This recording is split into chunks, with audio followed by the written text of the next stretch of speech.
चाहिए ऊर्जा के लिए और भोजन की जरूरत हमें है शरीर को चलाने के लिए। तो आपने भोजन किया, भोजन करने के बाद सारा का सारा भोजन इकट्ठा होता है पेट में एक छोटे से स्थान पर, उसको हम कहते हैं जठर। जठर संस्कृत शब्द है जठर, हिंदी में भी ये आ गया जठर। अंग्रेजी में इसको कहते हैं एपिगैस्ट्रियम और इसका एक और नाम है हिंदी में आमाशय। जठर, आमाशय, एपिगैस्ट्रियम, ये एक स्थान है हमारे पेट में है। हमारी नाभि जहां होती है उसके लेफ्ट साइड बाईं तरफ छोटा स्थान, ये इतना स्थान है कि यहाँ पर 350 से 400 ग्राम तक ही भोजन आ जाए, इससे ज्यादा ना आए, कैपेसिटी नहीं, छोटा ही ज्यादा बड़ा नहीं। तो ये जो स्थान है जठर, इसमें सारा भोजन इकट्ठा होता है, जो भी आप खाते हैं, जो भी आप पीते हैं, सब कुछ जठर में आता है। और जठर की एक व्यवस्था है कि जठर नाम के स्थान पर अग्नि प्रदीप्त होती है इस भोजन को पचाने के लिए, उसी को कहते हैं जठर अग्नि। मिला के बोल देते हैं जठराग्नि, आपने सुना होगा शब्द। तो जठर एक स्थान है, वहां पर अग्नि है, उसको कहते हैं जठर अग्नि। ये अग्नि प्रज्वलित होती है तो भोजन पचता है, भोजन का पाचन होता है। और शरीर की व्यवस्था ऐसी है कि जैसे ही आप भोजन करेंगे अग्नि तुरंत प्रज्वलित हो जाती है। व्यवस्था इतनी ऑटोमेटिक है, ऐसा एकदम सेकंड्स के क्षणों में अग्नि प्रज्वलित हो जाती है। आपने रोटी का टुकड़ा मुंह में डाला, चबाना शुरू किया, अग्नि प्रज्वलित हो जाती है। ये अग्नि ऐसे ही जलती है जैसे आपके रसोई घर में रसोई गैस अग्नि जलाती है, वैसे ही जठर में अग्नि जलाती है। रसोई गैस की थोड़ी देर में कल्पना है, आपने बर्नर ऑन किया, तीली लगा दिया, एकदम अग्नि जल गई। अब ये अग्नि जल रही है रसोई गैस की, तो इस अग्नि पर आप कुछ भी रख दो पक जाएगा। पानी रख दो गर्म हो जाएगा, दूध रख दो उबल जाएगा, दूध में चावल मिला के रख दो खीर बन जाएगी, दाल में पानी मिला के डाल दो दाल पक जाएगी, जो भी कुछ है अग्नि के जलते जलते पक जाएगा। लेकिन अगर ये अग्नि बुझ जाए किसी कारण से, मान लीजिए आपका सिलेंडर खत्म हो गया, अग्नि बुझ गई, मान लीजिए आपने उसमें पानी डाल दिया, अग्नि बुझ गई, किसी भी कारण से अग्नि बुझ जाए, तो जो आपने रखा है पकने के लिए वो कच्चा रहेगा, कभी भी पकेगा नहीं, वो अधपका होगा, आधा कच्चा आधा पका होगा। और आप जानते हैं कि जो चीज आधी कच्ची आधी पकी वो बहुत जल्दी सड़ती है। पूरी तरह से बिना पकी हुई चीज है थोड़ी दिन टिकेगी, पूरी तरह से पकी हुई चीज है तो भी थोड़ी देर टिकेगी, आधी कच्ची और आधी पकी सबसे जल्दी सड़ेगी। तो अगर ऐसी कोई खीर बनाने की कोशिश आपने की जिसमें आधा कच्चा आधा पका, तो वो खीर सड़ जाएगी। ऐसे ही पेट में होता है। हमने भोजन किया, भोजन को पचाने के लिए अग्नि जल गई, अग्नि प्रदीप्त हो गई, अग्नि ने भोजन को पचाना शुरू किया। जैसे ही अग्नि ने भोजन को पचाना शुरू किया, आपने तुरंत गट-गट पानी पी लिया। खाना खाते ही आपने पानी पी लिया, खाना खाते समय अग्नि ने पचाना शुरू किया, आपने गटागट पानी पी लिया। अब जैसे ही आप पानी पिएंगे तो ये अग्नि शांत हो जाएगी। अब अग्नि अगर शांत हो गई तो जो खाया है वो पचेगा नहीं, और अगर वो पचेगा नहीं तो आपके शरीर को ऊर्जा मिलेगी नहीं। क्योंकि आयुर्वेद में कहा गया है कि भोजन जब पचता है तो रस में बदलता है, और वो रस जब पचते हैं तो उसमें से मांस, मज्जा, रक्त, वीर्य, मल, मूत्र, अस्थि और मेद बनते हैं। इसमें से मल और मूत्र आपके काम का नहीं है तो शरीर उसको हर दिन छोड़ देता है। बाकी जो मांस, मज्जा, रक्त है आदि आदि वो सब काम की चीजें हैं, शरीर उन्हें धारण करता है। तो आपने भोजन किया, भोजन करते ही पानी पी लिया, भोजन को पचाने के लिए जो अग्नि जली वो पानी डालने के कारण बुझ गई। जलती हुई अग्नि पर पानी डालेंगे अग्नि बुझेगी, तो पेट में अग्नि जल रही है, आपने पानी डाल दिया, बहुत जल्दी बुझेगी। और हम तो आजकल आधुनिकता वाले लोग हैं, पानी नहीं डालते, बर्फ वाला पानी डालते, चिल्ड वाटर पीते, फ्रिज का पानी डालते तो और जल्दी बुझ गई होती। अब जब सब बुझ गया तो कुछ पचा नहीं तो सड़ेगा तो रस नहीं बनेगा, विष बनेगा, और उस विष में से 103 बीमारियां पैदा होंगी। 103। भोजन करते ही जो लोग पानी पीते हैं उनको सबसे पहली बीमारी आती है, वो है गैस, एसिडिटी, फिर हाइपर एसिडिटी, फिर हाइपर एसिडिटी के बाद अल्सर के बाद पेप्टिक अल्सर, फिर ये लंबी सूची होते होते अंत में आता है कैंसर, और कैंसर के बाद कुछ नहीं आता, क्योंकि उसके बाद मृत्यु आता है। तो आप सोचिए कि हमारे जीवन में हम कितनी बड़ी भूल कर रहे हैं, खाना खाते ही अगर पानी पी रहे हैं तो कितनी बड़ी भूल का परिमाण कितना बड़ा, माने इसका रिजल्ट कितना खतरनाक है कि आप एसिडिटी में फंसे, हाइपर एसिडिटी में फंसे, अल्सर हो जाए, पेप्टिक अल्सर हो जाए, 20 बीमारियों में होते होते कैंसर तक पहुंच जाए। पेट का कैंसर जिनको भी होता है, आहार नली का कैंसर जिनको भी होता है, उसकी शुरुआत एसिडिटी से ही होती है, ये ध्यान रखिए। और एसिडिटी की शुरुआत होती है खाना खाते ही पानी पीने से। इसलिए भागवत जी का सूत्र है, भोजनांते विषम पानी, माने भोजन के अंत में पानी जहर है, ना पिए। सीधी सी बात, भोजन करते ही पानी ना पिए।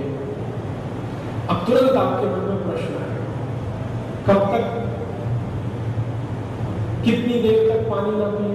तो भागवत जी ने इसके लिए दूसरा सूत्र दिया कि हम जो भोजन करते हैं इसके पचने के 3 चरण हैं। सारा भोजन पहले लिक्विड और सॉलिड एक दूसरे में मिक्स होता है। जो पतला खाया लिक्विड, जो ठोस खाया एक दूसरे में मिक्स होता है, और वो पेस्ट जैसा होता है, पेस्ट। इसको होने में 1 से 1.5 घंटा लगता है।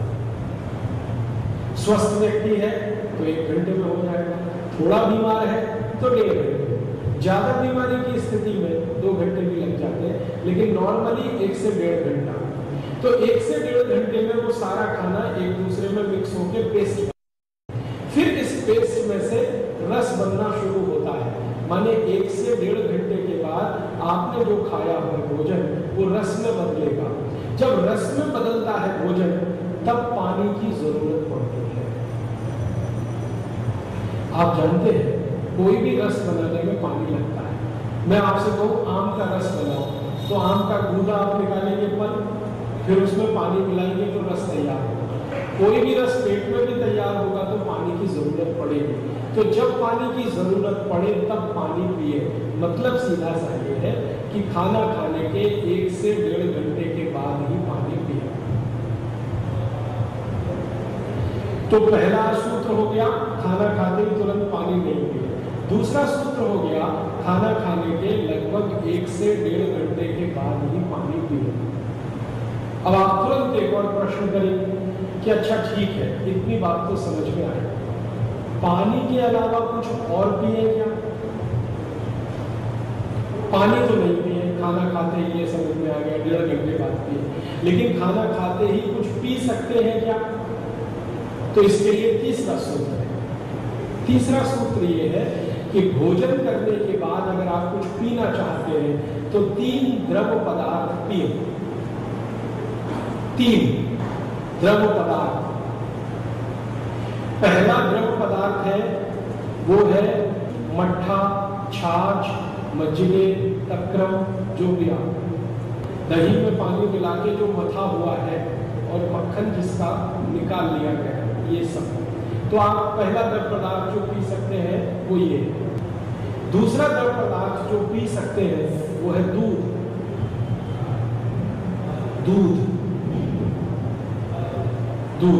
और तीसरा द्रव पदार्थ जो हम पी सकते हैं खाने के तुरंत बाद वो है फल के रस, फलों के रस,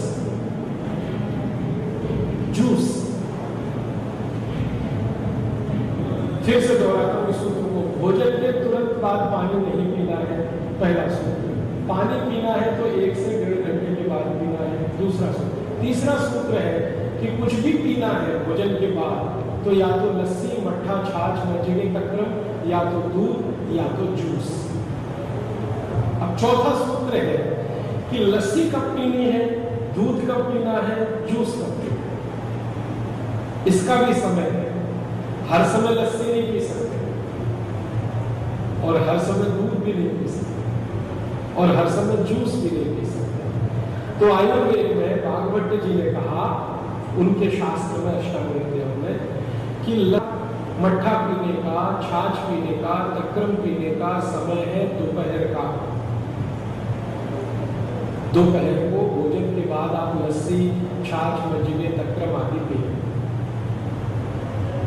दूध पीने का समय है शाम का और जूस पीने का समय है सवेरे का। सवेरे के समय आप कुछ खा रहे हैं, मतलब सीधा सा नाश्ता है, ब्रेकफास्ट, तो आप जूस पिए। दोपहर का खाना खा रहे हैं, मतलब लंच, तो आप लस्सी, मट्ठा, छाछ आदि पिए। और रात का खाना खा रहे हैं तो दूध पिए। रात का माने शाम का। रात्रि भोजन निषिद्ध है, अष्टांग हृदय। गलती से मेरे मुंह से रात निकल जाए तो उसको समझना सूर्यास्त से पहले।